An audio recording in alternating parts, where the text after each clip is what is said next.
Hi, I'm Cassandra Aarssen from HGTV's Hot Mess House, and organization is not one size fits all. There are actually 4 different organizing types. I call them clutterbugs, and I'm going to help you identify your organizing style right now.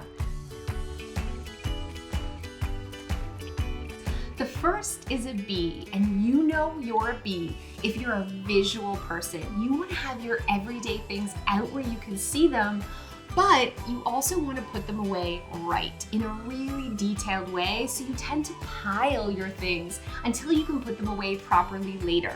The next organizing style is a Cricut. A Cricut is a hidden organizer, so you're a Cricut if you prefer your things out of sight, but you're also really logical, you love details, you're a bit of a perfectionist, so you also have a tendency to pile until later. You are a classic organizer in every way. Next, we have a butterfly, and a butterfly is a visual organizer. You know you're a butterfly if you love seeing your things. You also need fast, easy systems, so you tend to leave little trails everywhere you go.